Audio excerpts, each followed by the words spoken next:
Hey everyone, welcome back to the channel. And yes, it's finally here! Mando is back! Oh, it's so amazing. The first episode is just so incredibly cool.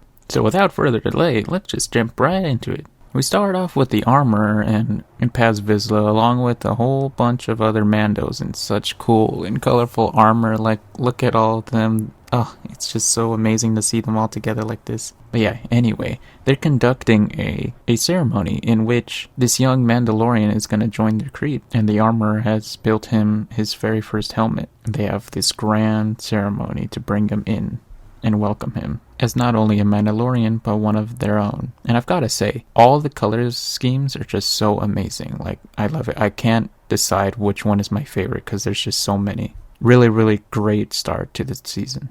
This is the way. I like the design for the young Mandalorian helmets. Naturally, they're very simple and freshly made without any damage because of course they can't be in battle yet, but it's just such a unique little detail to their culture. Makes for a pretty cool looking helmet as well.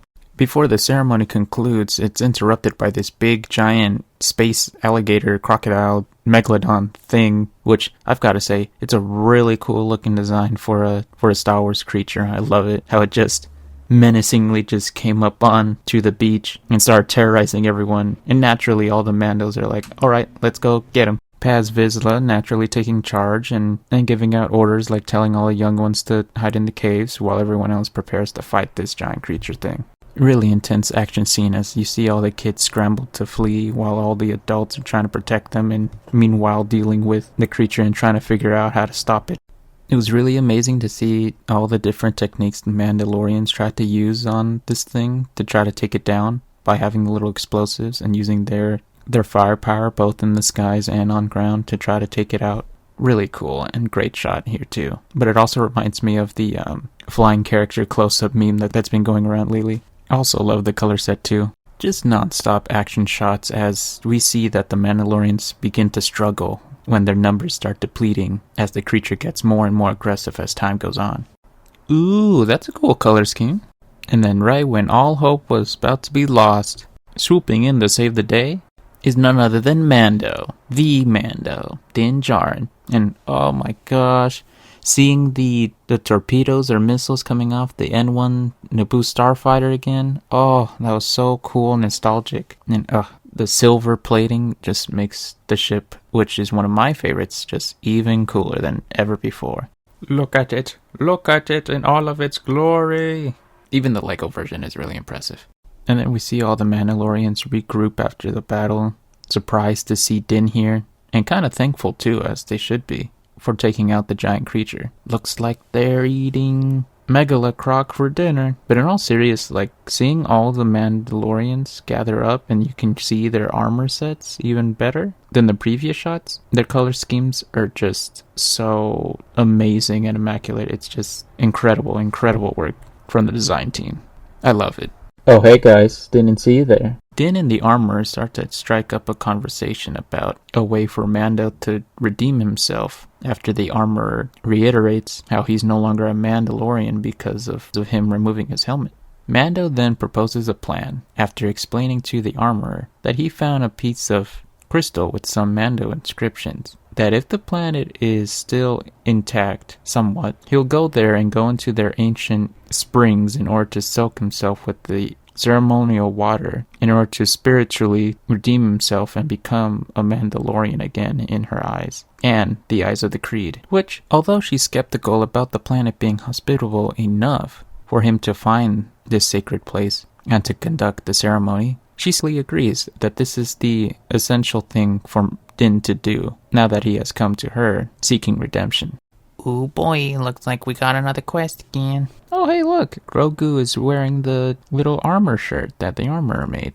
And so with that, Mando and Grogu are off. And during their jump to lightspeed, Grogu catches a glimpse of the Portal in the hyperspeed lanes, which is very interesting and very cool, and could connect to both Rebels and Ahsoka.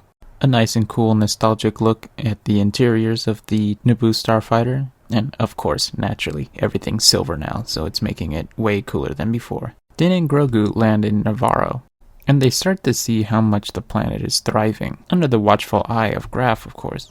They stop by the honorary statue of IG-11 for the sacrifice he made back in Season 1. Din meets up with Graf, who is now High Magistrate of Navarro, and Graf goes on about how much things have changed for the better for the planet, and he even offers Din and Grogu a place to stay. But then he becomes a little bummed out when Mando tells him that he can't stay for long because of course he has his new mission now. We see later that he also asks him to stay to become the new Marshal for reasons that are explained later in the episode, but naturally he understands and respects that Din has something to do and can't be here for long and needs to go on his own journey. Yes, now that I have my snackies with me, we can conduct this very important business meeting. And then enters Graf's personal protocol droid, which, I've got to say, I like the new design for the protocol droids. If I'm not mistaken, is this the first time that we see this head on a protocol droid? It's kind of cool and different, and unique from the previous 2 or 3 that we've seen before. It also kind of reminds me of a golden totem or statue of some kind. I don't know, but I really like the design. It's very nice and unique. Pretty cool. Change to the already established protocol droid heads. We see that a group of pirates is trying to barge their way into the school, because back in the day it used to be a bar that these thugs would hang out in, and naturally now they want to make their presence known and aggressively trying to chill out and assert their dominance into the town. When told to stand down, they want nothing to do with it, because naturally to them, they don't have to listen to anyone else, other than their boss, who, they warn Din and Graf, that if they continue to mess with them, that they'll just report to their boss and come back with even more aggressive forces. Don't mind me, I'm just chilling here. Trust me, you don't want the smoke.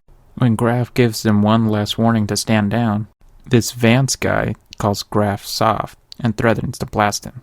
So naturally, Graf and Mando take out his boys, which finally makes this guy leave. But since he's a jerk, he's gonna go tell his boss about what happened today. You know, classic henchman behavior. This is the part where Graf talks more about needing a marshal to keep the peace inside the city, but Din respectfully declines. And Graf, although bummed out that he can't have Mando as his marshal, respects his decision. Mando then brings up the idea of bringing IG-11 back to life, because in order to explore Mandalore, Din thinks he needs a droid to navigate him better, and the only droid that he trusts is IG-11. After Graf agrees to give him the parts from the statue to Din to work on, Mando begins working on bringing IG-11 back. Droid friend back? Negative. Must terminate. Although Din is able to resurrect IG-11, he unfortunately goes back to his original programming, which was to retrieve and terminate the child, which Graf and Mando now have to deal with a zombie IG-11 coming after them and Grogu. Well, that didn't work. After stopping Zombie 11, Graf informs Mando that there is a possibility that he knows certain droidsmiths that can help bring IG back without causing him to freak out like he did. Here, we see them working away on IG-11. Oh, look at Din doing crisscross applesauce. His legs are gonna go numb soon, if they haven't already. Grogu, doing his natural Grogu things, grabs one of them thinking of it as a pet or a toy, and I apologize, but this just happened to be the shot that I paused it on. It's so unintentionally funny, their faces. And with that, they're off to space, but are then pursued by the pirates from before and even more than last time. But Din takes them out no sweat, and the elegance and the speed of how he does so in the Naboo fighter is just so cool. Naturally, he takes them all out before he chases the last one, and is then greeted by the boss of the pirates in this really cool looking ship that I thought was a Hammerhead ship. In my head, when I saw this guy, I immediately thought, oh, Star Wars Space Grinch. I'll be honest, it's a pretty cool design for a pirate boss guy. I know it might not ever happen, but it'd be kind of cool if he and Hondo had some adventures together. Or misadventures in their case. Naturally, Din just dips out of there, since they're not worth his time. They then arrive at a planet called Kalevala, which is apparently a place that Mandalorians would come to settle in, as the place that they've arrived at is a Mandalorian castle, almost like a small base of operations. Here is where we see the return of Bo-Katan, who feels at her lowest, for she promised her people that she would be coming back not only with Gideon, but most importantly, the Darksaber. And when she returns with neither, her forces began to deplete and leave her hopeless and lost. This scene was really cool, not only in a cinematic sense and staging-wise, but also the gravity of their conversation, as Bo-Katan is still after the Darksaber and its importance, while Din is trying to see the silver lining in all of this drama, brought up by his victory over Gideon and the Darksaber, while also trying to explain to Bo-Katan why he's come here and why he needs to go to Mandalore for the sake of the Mandalorian culture, and most importantly, the difference between both their ideologies when it comes to Mandalore itself. The conversation pretty much went like, "Leave me alone. Can't you see that I'm depressed and moping around? I'm having a very bad time. And it's all your fault. And because of you, I ain't got no W over Gideon. I ain't got no Darksaber. I don't even got my squad. No throne. So why don't you take everything that I wanted to do and go splash around in your ancient Mandalorian bathwater? And leave me alone." All I asked was if you wanted to have lunch.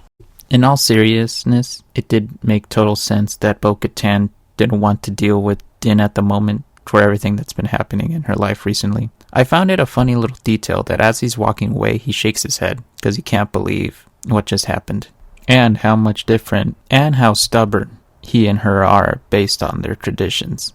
And thus concludes the episode, and oh boy, what a great start to the season. Amazing stuff. The whole adventure of this episode made me feel like I was playing Lego Star Wars again, with the whole, oh yeah, we gotta go find a thing, we have a fetch quest, fighting some pirates, all good stuff. Can't wait to see how the plot unfolds with the whole Mandalorian plot that we're about to see unfold this season. Can't wait for next week. But what did you all think? Are you as happy as Grogu in this really cute concept art of him holding one of the Anzellans? Write your comments down below, and feel free to drop a like or subscribe to the channel. Your support means a lot to me and I appreciate it. But with that, I hope you all have a great day, and I'll see you in the next video. Bye bye for now.